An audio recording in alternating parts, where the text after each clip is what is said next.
வணக்கம் நண்பர்களே. ஆரோக்கியமான வாழ்க்கைக்குரிய வாழ்வியல் முறை பகுதி 74, கோடை காலமும் பழைய சோறும். இதாங்க இந்த வாரத்துடைய நம்ம தலைப்பு. நம்ம ஆரோக்கியமான வாழ்க்கைக்குரிய வாழ்வியல் முறையாக எப்படி ஒவ்வொரு கோடை காலத்துலேயும் நம்ம உணவு முறையும் இந்த எஸ்பெஷலி பார்த்திங்கன்னா இந்த பழைய சோற்றையும் ரெகுலராக எடுத்துக்கிட்டால் நம்ம ஆரோக்கியம் எந்த அளவுக்கு மேம்படும், அது எந்த அளவுக்கு நம்ம உடலுக்கும் மனதுக்கும் சந்தோஷத்தை கொடுப்பது மட்டுமில்லை, நம்ம லைஃப் லாங் அது ஒரு கிரேட் எக்ஸ்பீரியன்ஸாக கொடுக்கக்கூடியதுங்க. நீங்கள் நம்மளுடைய உடல் பாதி, உணவு பாதிங்க. உணவு நன்றாக இருந்தால்தான் உடல் நன்றாக இருக்கும். நம்ம உணவு சரியான விதத்தில் இருந்தால் நம்ம உடல் எந்த தொந்தரவும் நமக்கு கொடுக்காது. நம்ம பருவ காலங்களுக்கு தகுந்த மாதிரி சாப்பாடுகளை, உணவுகளை சரியான விதத்தில் சாப்பிட்டா தான் நம்ம உடல் எந்த தொந்தரவும் செய்யாமல் அது பாட்டுக்கு ஆரோக்கியமாக போயிட்டே இருக்குங்க. நம்ம ஆரோக்கியம் 80, 90, 120 வயசு வரைக்கும் நம்ம முன்னோர்கள் மாதிரி போகணுன்னா அவங்கெல்லாம் காலம் அறிஞ்சு, பருவ காலம் அறிந்து அதுக்கு தகுந்த மாதிரி உணவுகள் எடுத்துக்கிட்டாங்க. சிம்பிளான எளிய உணவுகள் எடுத்துக்கிட்டாங்க. அதுதான் முக்கியம், எளிய உணவுகள். அந்த எளிய உணவுகள் உடலுக்கும் குடலுக்கும் எந்த ஒரு பாதிப்பையும் ஏற்படுத்தாமல் இருந்துச்சு. அப்படி ஏற்படுத்தாமல் இருந்ததுங்காட்டி தான் ஹாஸ்பிட்டல்ஸ் இல்லை, டாக்டர்ஸ் அதிகமாக இல்லை, மெடிசின்ஸ் இல்லை. அவங்க லைஃப் லாங் டாக்டர்கிட்டையும் மெடிசனும் சாப்பிடாமல் வாழ்ந்தவங்க எத்தனையோ பேர் இருந்திருக்காங்க. 140 வயசு வரைக்கும் கூட எந்த மருந்து மாத்திரை இல்லாமல், எந்த டாக்டர்ஸ்கிட்ட போகாமல் தங்களுடைய வாழ்வியல் முறையிலேயே ஆரோக்கியத்தை கடைப்பிடிச்சு வாழ்ந்தவங்க நிறைய பேர் இருந்திருக்காங்க. இன்றைக்கி கூட வயசான 100 வயசுக்கு மேலே ஆனவங்களை எத்தனையோ பேர்த்த பேட்டி கண்டோம்னா அவங்க சொல்லுவாங்க, உங்கள் ஆரோக்கியத்துடைய ரகசியம் என்னன்னா, நான் சிம்பிளான எளிய உணவுகளை, எஸ்பெஷலி பழைய சோறு, அந்த மாதிரி பழைய கஞ்சி, பழைய சோறு, காய்கறிகள், பழங்கள் அதிகமாக இயற்கையாக கிடைக்கக்கூடியது, அந்த ஊரை விட்டு வெளியே போகாமல் இயற்கையாக அந்த ஊரில் என்ன விளையுதோ அதையே சாப்பிட்டு, அதே மாதிரி பசிச்சா தான் சாப்பிட்றது, நேரத்துக்கு சாப்பிட்றதுன்னு இல்லாமல் பசிக்கும்போது சாப்பிட்டு தங்கள் வாழ்க்கையை சரியான விதத்தில் கொண்டு போனதுனால்தான் அந்த ஆரோக்கியம் 120லேருந்து 140 வயசு வரைக்கும் கூட அவங்க அந்த காலத்தில் இருந்தாங்க. ஸோ இந்த ஆரோக்கியமான வாழ்க்கைக்குரிய வாழ்வியல் முறையுடைய முயற்சியே, அதோடைய சீரீஸுடைய நோக்கமே பார்த்திங்கன்னா, மனிதன் ஆரோக்கியமான வாழ்க்கைக்குரிய வாழ்வியல் முறையாக என்ன பழக்க வழக்கங்களை மாற்றிக்கிட்டால் அவங்க வாழ்க்கை பயணம் எந்த பிரச்சனையும் இல்லாமல் 100, 120 வயசு வரைக்கும் போகும். ஸோ எதெல்லாம் பழக்க வழக்கங்கள், எதெல்லாம் இயற்கையான நமக்கு உடலுக்கு தேவையான, அதே நேரத்தில் ஃபாலோ பண்ணக்கூடிய இயற்கையான பழக்க வழக்கங்கள் என்னன்னு அதை ஃபாலோ பண்ணினாலே அதுவே நம்மளை ஆரோக்கியத்தை அந்த 120 வயசு வரைக்கும் கொண்டு சேர்த்தும். இந்த சீரீஸுடைய இப்போ 74வது எபிசோடு பார்த்துட்ருக்கோம். ஏறக்குறைய 73 எபிசோடு நம்ம ப்ளே ஸ்டோர்லேயும் நம்ம வீடியோ செக்ஷன்லேயும் இருக்குதுங்க. அதை பார்த்திங்கன்னா எந்தெந்த ஹேபிட்ஸ், எந்தெந்த பழக்க வழக்கங்களை நம்ம இன்னையிலிருந்தே எப்போ பார்க்குறீங்களோ அன்னையிலிருந்தே ஃபாலோ பண்ண ஆரம்பிச்சிங்கன்னா அது உங்களோட ஆரோக்கியத்தை 80, 90, 120 வயசு வரைக்கும் கூட கொண்டு போகும். எந்த மெடிசின்ஸும் இல்லாமல், டாக்டர்ஸும் இல்லாமல் நம்ம இயற்கை பழக்க வழக்கங்கள் மூலமாகவே நம்ம உடலை மேம்படுத்தி கொள்ளலாம். அதுதான் இந்த சீரீஸினுடைய நோக்கம். ஸோ இன்றைக்கி நம்ம பார்க்குறது பார்த்திங்கன்னா கோடை காலமும் பழைய சோறும். நம்ம உடல் சொல்லுவாங்க வாதம், பித்தம் அப்படின்னு பிரிப்பாங்க. ஸோ நம்ம உடலை பருவ காலங்களுக்கு தகுந்த மாதிரி நம்மளை நாமளே மாற்றிக்கணும். கோடை காலம் பார்த்திங்கன்னா வெப்பம் அதிகமாக இருக்கும். இப்போ வெப்பம் அதிகமாக இருக்கும்போது பாடி ஹீட் இன்க்ரீஸ் ஆகும். இந்த பாடி ஹீட் இன்க்ரீஸ் ஆகிற டைமில் நம்ம மறுபடியும் பாடி ஹீட் அதிகப்படுத்தக்கூடிய உணவுகளையும் அதே மாதிரி அதிகமாக ஸ்பைசி உணவுகள், அதாவது வந்து நிறைய மசாலா பொருட்களும் கார உணவுகளும், அதே மாதிரி fast food, junk food, sugary food, அதாவது வந்து அதிகமாக சர்க்கரை கலந்த உணவுகளையும் பேக்கரி ஐட்டங்களையும் அதே மாதிரி மசாலாக்கள் அதிகமான சேர்த்தப்பட்ட உணவுகளையும் சாப்பிடும்போது உடலில் பல பிரச்சனைகளுக்கும் உள்ளாக்கக்கூடிய நிலைமை உண்டாகும். இது கண்டிப்பாக நம்மளுடைய ஆரோக்கியத்தை குறைக்கும். நீங்கள் பார்த்தீங்கன்னா வயிற்று சம்பந்தமான பல பிரச்சனைகளுக்கு இந்த கோடை காலம்தான் ஒரு மெயின் சோர்ஸாக இருக்கும். கோடை காலத்தில் பார்த்தீங்கன்னா பாடி ஹீட்னால் ஸ்டொமக் பெயின், தென் வந்து லூஸ் மோஷன்ஸ், அப்புறம் வந்து இன்ஃபெக்ஷன்ஸ், அப்புறம் வந்து வயிறு சம்மந்தமான அல்சர். ஸோ இந்த எல்லா இஷ்யூஸும் வந்து உணவு சம்மந்தமானது மட்டும் இல்லைங்க, பாடி ஹீட் சம்மந்தமானது. நம்ம வந்து அந்த கோடை காலத்துக்கு தகுந்த மாதிரி நம்ம முன்னோர்கள் எல்லாம் வந்து சரியான ஒரு பழக்க வழக்கங்களை மாற்றிக்கிட்டாங்க. அப்படி மாற்றினது தான் நம்ம ஆரோக்கியமான வாழ்க்கைக்குரிய வாழ்வியல் முறையாக சொல்கிறோம். நம்ம கோடை காலம்னு வந்துட்டாலே அதிகமாக நம்ம பழைய சோறை எடுத்துக்கிறது ஒரு எளிய உணவு மட்டும் இல்லைங்க, உடலுக்கு மிகவும் தேவையான உணவு. அது வந்து ஃபெர்மெண்டட் ரைஸ்னு இங்கிலீஷில் சொல்லுவாங்க. அதாவது நொதிக்கப்பட்டு அந்த பழைய சோறு வந்து 12 மணி நேரம் ஊற வச்சு நொதிக்கப்பட்டு மண் கலனில் வச்சு அதை வந்து அடுத்த நாள் வந்து அது புளிச்சு தண்ணின்னு சொல்லுவாங்க.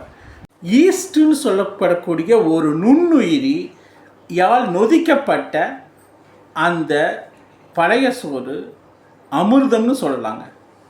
அத்தனை விட்டமின்ஸும் அத்தனை சத்துக்களும் நிறைந்த ஒரு குடலுக்கும் உடலுக்கும் மனதுக்கும் தேவையான ஒரு பானம் தாங்க இந்த பழைய சோறு.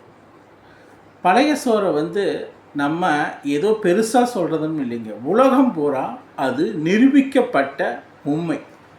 அமெரிக்காவில் ரீசண்டாக செய்த ஆராய்ச்சியில் நம்ம பழைய சோறு பார்த்திங்கன்னா புற்றுநோய் செல்களை அழிக்கக்கூடியது, உலகத்திலேயே சத்து நிறைந்த உணவு, அதாவது பிரேக்ஃபாஸ்ட் எதுன்னு பார்த்தா பழைய சோறுன்னு தான் அவங்க ரிசர்ச்சில் கண்டுபிடிச்சிருக்காங்க. ஸோ ஒரு நாள் 12 மணி நேரம் நொதிக்கப்பட்ட பழைய சோறை எடுத்து டெஸ்ட் பண்ணதில் அதில் பொட்டாசியம் இருக்குது, அதில் கார்போஹைட்ரேட் இருக்குது, அதில் வந்து B6 இருக்குது விட்டமின், அதே மாதிரி B12 இருக்குது, அப்புறம் உடலுக்கு வேணுங்கிற அனைத்து சத்துக்களும் மைக்ரோ நியூட்ரியன்ஸும் அதில் இருக்கிறது. இது நொதிக்கப்பட்ட உணவுங்கிறதுனால அது ஈஸியாக டைஜஸ்டபிள், அப்புறம் குடலுக்கு தேவையான சத்துக்களை கொடுத்து குடலை நன்றாக பாதுகாக்க இந்த பழைய சோறு உதவுதுங்க. அதான் நம்ம கோடை காலத்தில் நீங்கள் பல ஸ்பைசி உணவு, ஹோட்டல் உணவு, இந்த உணவுகளை எல்லாம் நம்ம எடுத்துக்கும் போது பாடி ஹீட் அதிகமாகிடும். நமக்கு வரக்கூடிய வியாதிகளுக்கு, பல வியாதிகளுக்கு காரணமாக அமைதி எது தெரியுங்களா? பாடி ஹீட் தானுங்க. பாடி ஹீட் தான் கண் பிரச்சனை கொண்டு வரும். பாடி ஹீட் தான் முடிக்கு, ஹேருக்கு வந்து பிரச்சனை கொடுத்து ஹேர் ஃபால் ஆகும். பாடி ஹீட் தான் வந்து சளி பிடிக்கும். சளி பிடிக்கிறதுக்கு கூட பாடி ஹீட் காரணமாகும். பாடி ஹீட்டில் பிம்பிள்ஸ் வரும், ரேஷஸ் வரும், ஸ்கின் டிசீசஸ் வரும். பாடி ஹீட் இருந்ததுன்னா உங்களுடைய ஓவரால் மெட்டபாலிசம் பாதிக்கப்படும், அப்புறம் குடல் இயக்கங்கள் பாதிக்கப்படும், உங்களுடைய மோஷன் பாதிக்கப்படும், உங்களுடைய போன்ஸு நர்வ்ஸ் வந்து நரம்புகள் வந்து அதிக ஹீட்டுனால் அதோடைய ஃப்ளெக்சிபிலிட்டியை வந்து இழந்து கொஞ்சம் பெயின், பாடி பெயின்னு சொல்லுவாங்க. அந்த பெயினை muscle pain, muscle strain, bone pain இதெல்லாம் வரக்கூடிய சான்சஸ் அதிகம்.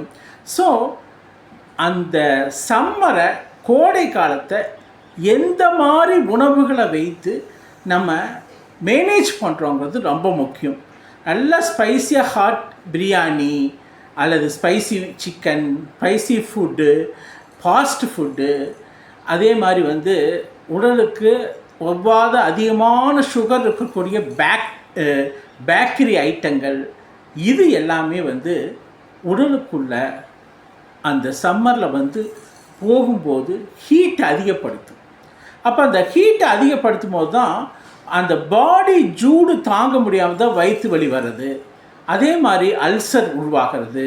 ஸோ இத்தனை பாடி சம்பந்தமான பிரச்சனைகளுக்கு எல்லாத்துக்குமே நம்ம சாப்பிடக்கூடிய இந்த ஸ்பைசி உணவும் சுகரி ஃபுட்டும் பேக்கரி ஐட்டம் தான் காரணமாகுது. அதனால் மற்ற நாட்களில் கூட நம்ம அப்படி இப்படி சாப்பிட்டாலும் கொஞ்சம் கேர்ஃபுல்லாக தான், ஆரோக்கியமாக தான் சாப்பிட்ணும். பட் விருப்பப்பட்டால் ஏதோ ஒரு நாள் சாப்பிட்டா கூட நம்ம அந்த சம்மரில் மட்டும் அதிகமாக பழைய சோறையும் நீங்கள் எய்தர் பச்சை மிளகா அல்லது உரிச்ச வெங்காயம், சின்ன வெங்காயம், இதையும் சேர்த்து நீங்கள் ரெகுலராக சாப்பிட்டு வந்தீங்கன்னா அது உடலை வந்து பாதுகாத்து நோய் எதிர்ப்பு சக்தியை கொடுக்குதுங்க. நோய் எதிர்ப்பு சக்தி கொடுக்கறதும் இல்லாமல் உடல் சூடு அடையாமல் பாதுகாத்து உடல் சூட்டினால் வரக்கூடிய நோய்களை குறைக்குதுங்க. என்ன ஒரு அசிடிட்டி இருந்தாலும், என்ன ஒரு அல்சர் இருந்தாலும், குடலில் வேறு பிரச்சனைகள் இருந்தாலும் நீங்கள் ரெகுலராக மார்னிங் பிரேக்ஃபாஸ்ட்டுக்கே என்ன நம்ம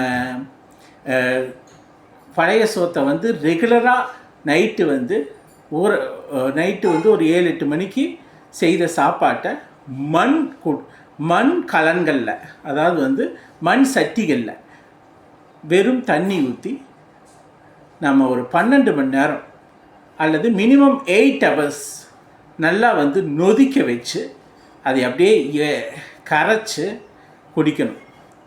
கொஞ்சம் உங்களுக்கு வேணும்னா மோர் ஊற்றிக்கலாம். மோரை ஊற்றி வெங்காயம் கடிச்சிட்டு காலை உணவே இதை ரெகுலராக சாப்பிட்டு பாருங்கள். கோடை காலத்தில் உங்களுக்கு குடலினுடைய இயக்கம் அவ்வளவு நன்றாக இருக்கும். உங்களுடைய ஸ்கின்னுக்கு வரக்கூடிய பிரச்சனைகள் எதுவும் வராது. அது மட்டும் இல்லாமல் இந்த பழைய சோறு கேன்சர் செல்களை கூட அழிக்கக்கூடியது, நோய் எதிர்ப்பு சக்தியை அதிகமாக உருவாக்கக்கூடியது. அது மட்டும் இல்லைங்க, உடல் சூடுங்கிறத தனித்து ஒரே மாதிரி ஈக்குவலைஸ் பண்ணிவிட்டு இது காலத்துக்கும் உங்கள் ஆரோக்கியத்தை மேம்படுத்தி ஒரு ஸ்ட்ராங்கான இண்டிவிஜுவலாக மாற்றக்கூடிய ஒன்று. இது எதுவுமே ப்ரமோஷன் கிடையாதுங்க. எல்லாமே வாழ்வியல் முறையாக நம்ம பார்க்கப்பட்ட, கேட்கப்பட்ட, படிக்கப்பட்ட எக்ஸ்பீரியன்சஸ் வச்சு தான் நம்ம பேசுகிறோம். இது எதுவுமே எந்த ப்ரொமோஷனோ எதை பற்றியும் நம்ம எதனாலையும் எதற்காகவும் ப்ரொமோஷன் செய்வதில்லை.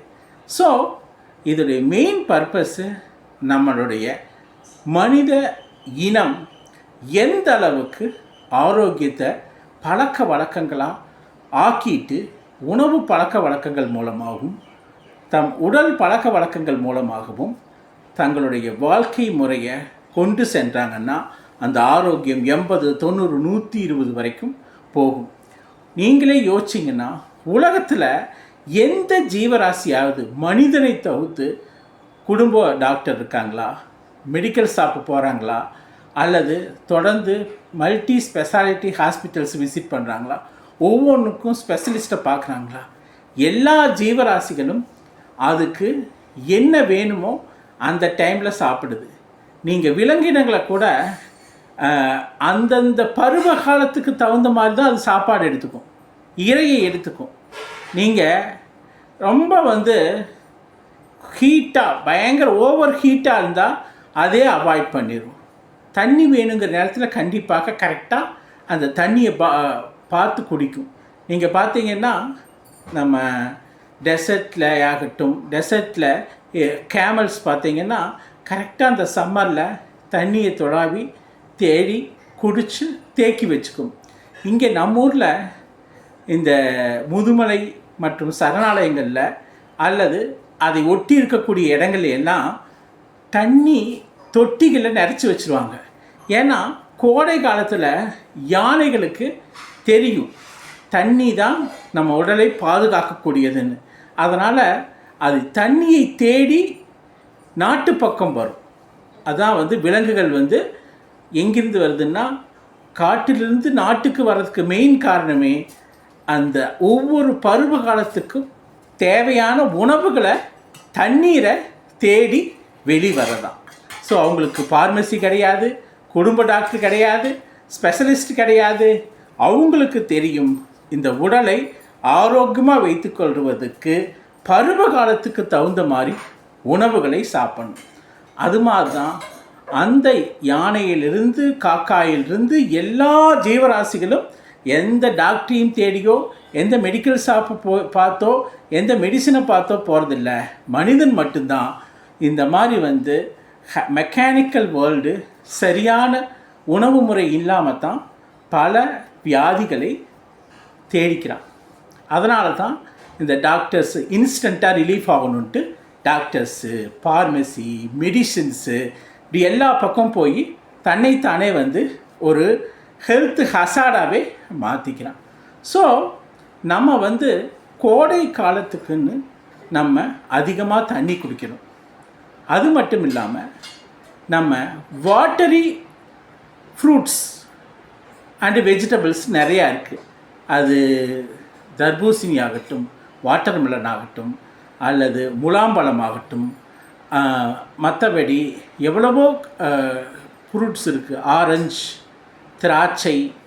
ஸோ நிறையா வெள்ளரிக்காய், இந்த மாதிரி இருக்கக்கூடிய வெஜிடபிள்ஸ், அதே நேரத்தில் ஃப்ரூட்ஸ், இது எல்லாமே சுகர் ஐட்டம் குறைவாக இருக்கக்கூடிய ஃப்ரூட்ஸாக இருக்கணும். அதிகமாக சுகர் இருக்கக்கூடிய ஃப்ரூட்ஸையும் அவாய்ட் பண்ணிடணும். அதுவும் வந்து சுகர் அதிகமாக இருக்கக்கூடிய ஃப்ரூட்ஸ் வெஜிடபிள்ஸ் கூட சம்டைம்ஸ் வந்து பாடி ஹீட்டை அதிகப்படுத்தும். ஃபார் எக்ஸாம்பிள் பைனாப்பிள், மேங்கோ, அப்புறம் வந்து ஜாக் ஃப்ரூட், பலாப்பழம், இதெல்லாம் லிமிட்டாக எடுத்துக்கணும். ஆனால் மற்ற வாட்டர், எஸ்பெஷலி வாட்டர்மெலனு, முலாம்பழம், அந்த மாதிரி ஃப்ரூட்ஸை அதிகமாக எடுத்துக்கலாம். அதே மாதிரி வெள்ளரிக்காய், பூசணிக்காய், பரங்கிக்காய், இந்த மாதிரி காய்களை நிறையா நம்ம வாட்டர் கண்டென்ட்டு ரீட்டெயின் ஆகிற அளவுக்கு வச்சுக்கணும். அது மட்டும் இல்லை, ஓவரால் வந்து பாடிக்கு வந்து எவ்வளவு தூரம் ஹீட்டை ரெடியூஸ் பண்ண முடியுமோ அவ்வளவு தூரம் ரெடியூஸ் பண்ணால் தான் நம்ம வாழ்க்கைக்கு வந்து ஆரோக்கியம் மேம்பட்டு என்றும் ஒரே மாதிரி இருக்கும். நம்ம இந்த பழைய சோறுன்னு சொல்கிறோமே, காலங்காலமாக நம்ம முன்னோர்கள் சாப்பிட்டது 2 வேளை சாப்பாடு தாங்க. காலையில் அந்த 11-12 மணிக்கு புளித்த கஞ்சி அல்லது புளித்த பழைய சோறு. என்ன பண்ணுவாங்க, நைட்டு ஒரு 6 மணிக்கு சாப்பாடு வச்சு அந்த சாப்பாட்டை, அப்போல்லாம் வந்து மண் சட்டிகள் தான், அந்த மண் சட்டியில் வைத்தப்பட்ட சாப்பாட்டை சாப்பிட்டுட்டு அதில் தண்ணி ஊற்றி வச்சுடுவாங்க. மீதம் அடுத்த நாள் காலைக்குன்னு முந்தின நாளே வந்து அதிகமாக சமைச்சு வச்சுருவாங்க. ஸோ அந்த சாப்பாட்டில் தண்ணியை ஊற்றி வச்சுட்டு அடுத்த நாள் காலையில் ஒரு எங்கே கழனிக்கு வேலைக்கு போகிறாங்களோ, வயல்வெளிக்கு போகிறாங்களோ, எங்கே போனாலும் அந்த பழைய சோத்தையும் வெங்காயத்தையும் எடுத்துகிட்டு போயிடுவாங்க.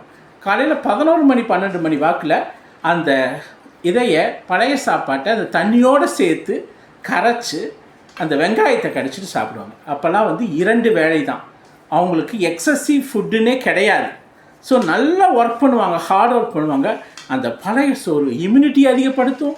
அந்த பழைய சோறு வந்து பாடி ஹீட்டை அப்படியே குறைக்கும். குடலினுடைய ஓவரால் வந்து ஹெல்த்தை வந்து மெயின்டைன் பண்ணுறதுக்கு உதவும். மோஷன் இஷ்யூஸ் வராது, கண்கள் இஷ்யூஸ் வராது.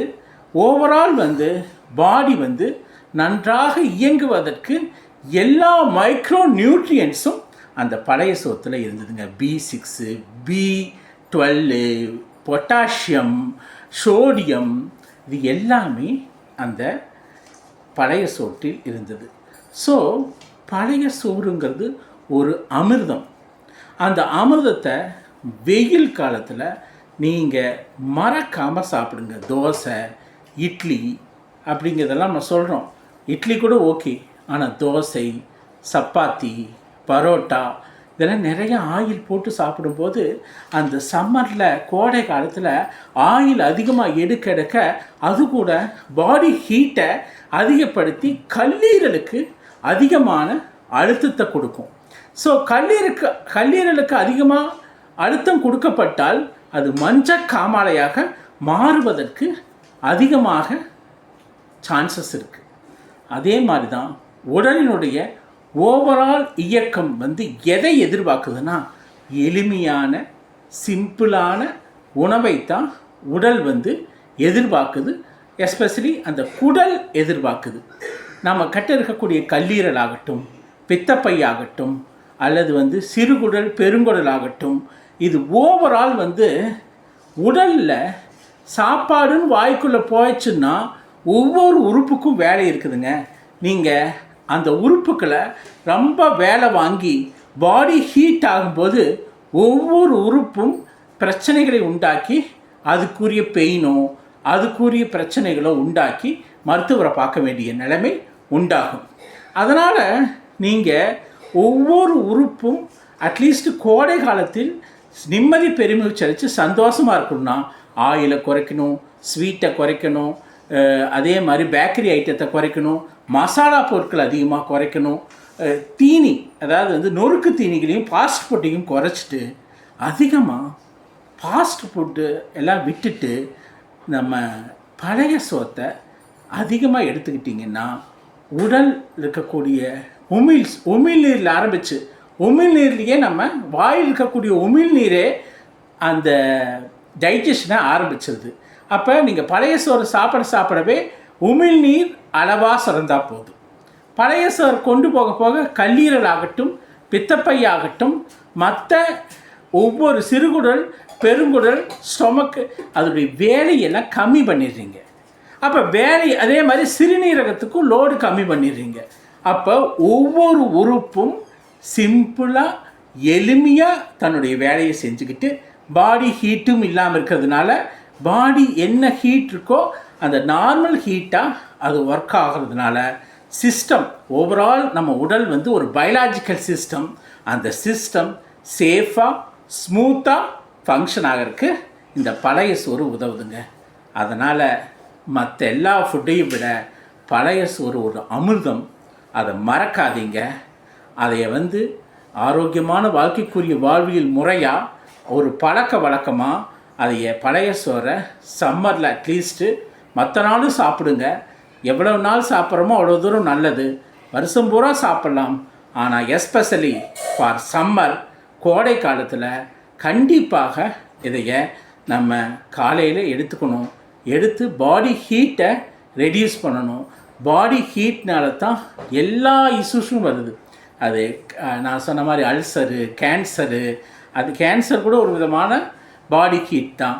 ஃபெர்டிலிட்டி இஷ்யூஸு அதுவும் body heat, muscle issues, skin issues, கண் இஷ்யூஸு, மற்றபடி முடி கொட்டுறது கூட பாடி ஹீட்னால தான். ஸோ இது எல்லாத்தையும் மனசில் வைத்து நம்ம என்ன பாடி ஹீட்டை ரெடியூஸ் பண்ணுறதுக்கும் நம்மளுடைய உடலின் இயக்கம் சரியாக இருக்கிறதுக்கும் நம்ம ஆரோக்கியமான வாழ்க்கைக்குரிய வாழ்வியல் முறையாக கோடை காலத்தில் பழைய சோறை தினமும் எடுத்துட்டு, அது மண் கலனில் இருக்கக்கூடிய பழைய சோத்தை எடுத்து நம்ம ஆரோக்கியமாக வாழ்வோம். அந்த ஆரோக்கியம்தான் நம்மளை 80, 90, 120 வயசு வரைக்கும் கொண்டு செல்லும். உடலும் குடலும் எதை விரும்புதுன்னா எளிமையான உணவுகளை விரும்புது. நம்ம நாக்கு தான் தோசைக்கு ஆசைப்படுது, ஸ்வீட்டுக்கு ஆசைப்படுது, மற்ற எதெல்லாம் உலகத்தில் காஸ்ட்லியாக இருக்குது அதுக்கெல்லாம் நாக்கு அடிக்ட்டு. ஆனால் நாக்கை பார்த்திங்கன்னா உடலும் பாதிக்கப்படும். அப்போ கோடை காலத்தில் நாக்குக்கு கொஞ்சம் ரெஸ்ட் கொடுத்துட்டு உடலுக்கும் தேவையான எளிமையான உணவான பழைய சோத்தை எடுத்துக்கொள்வோம். அப்படி எடுத்துக்கொண்டால் தான் ஆரோக்கியமான வாழ்க்கைக்குரிய வாழ்வியல் முறையாக அது 80, 90, 120 வயசு வரைக்கும் கொண்டு செல்ல முடியும். ஸோ இத்துடன் ஆரோக்கியமான வாழ்க்கைக்குரிய வாழ்வியல் முறை பகுதி 74 முடிந்தது. நம்ம ஆரோக்கியமான வாழ்க்கைக்குரிய வாழ்வியல் முறை பகுதி 75 சந்திப்போம்.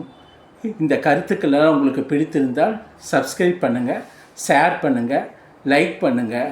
இந்த ஆரோக்கியமான வாழ்க்கைக்குரிய வாழ்வியல் முறையுடைய 74 எபிசோட்ஸும் நம்ம நலம், அரண், சூழல், மாமுக தமிழ் சேனலில் ப்ளே ஸ்டோர்லேயும் இருக்குது, வீடியோ செக்ஷன்லையும் இருக்குது.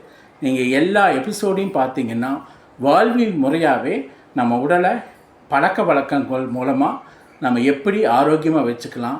அப்படி ஆரோக்கியமாக வச்சுக்கிட்டா டாக்டர்ஸு, மெடிசின்ஸு, ஹாஸ்பிட்டல்ஸ் இல்லாமல் நம்ம வாழ்க்கையை 80, 90, 120 வயசு வரைக்கும் சேஃபாக எப்படி கொண்டு போகலாங்கிறத நம்ம பார்த்துக்கலாம்.